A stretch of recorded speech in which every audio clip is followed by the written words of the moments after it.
नमस्कार दोस्त, आज आपका फिर स्वागत है हमारे इस यूट्यूब चैनल में। दोस्तों, आज हम एक बहुत बड़ी जानकारी लेकर आए हैं।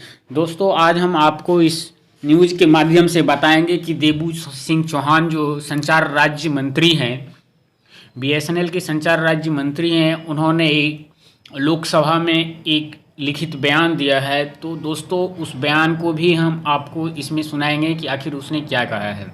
तो चलिए दोस्तों, ये जो न्यूज़ है आज इसको पूरा देखिएगा, फिर पता चलेगा आखिर ये न्यूज़ है क्या।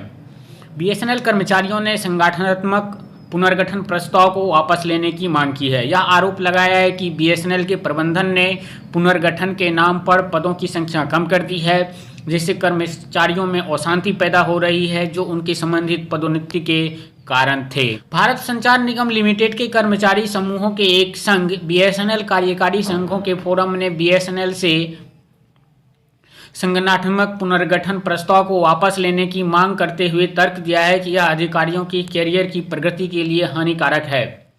एसोसिएशन, जिसमें all India graduate engineer and telecom officers association, संचार निगम एग्जीक्यूटिव एसोसिएशन और ऑल इंडिया भारत संचार निगम लिमिटेड कर्मचारी एसोसिएशन शामिल है, ने कहा है कि पुनर्गठन प्रस्ताव एक गंभीर बाधा है संगठन को सुचारू और कुशल तरीके से चलाने के लिए वास्तविक आवश्यकता को पूरा करने के। इसने आरोप लगाया कि दूरसंचार सार्वजनिक उपक्रम के प्रबंधन ने पुनर्गठन के नाम पर पदों की संख्या कम कर दी है, जिससे उन कर्मचारियों में अशांति पैदा हो गई है जो अपने संबंधित पदोन्नति के कारण थे।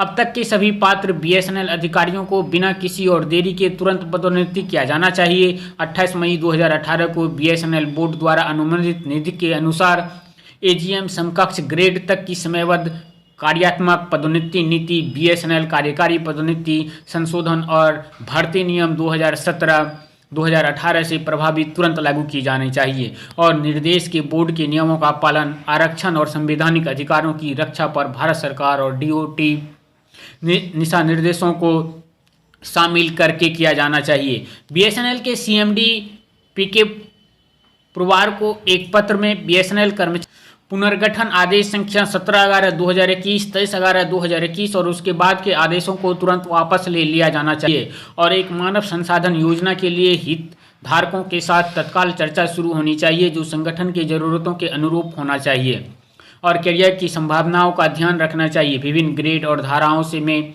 अधिकारी संघों ने एक संयुक्त पत्र में कहा, इसने मांग की कि पदों की संख्या में कमी को हटा दिया जाना चाहिए और संघों के इनपुट पर दृढ़ विचार किया जाना चाहिए।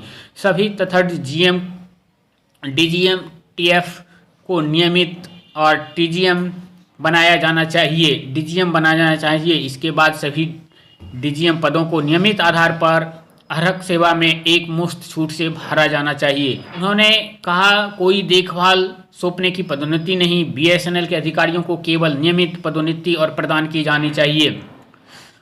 संचार राज्य मंत्री देबू सिंह चौहान ने लोकसभा में एक लिखित जवाब में कहा कि सरकारी बीएसएनएल और महानगर टेलीफोन निगम लिमिटेड के कर्मचारियों का वेतन अप टू डेट है और नवंबर 2021 तक का भुगतान किया गया है।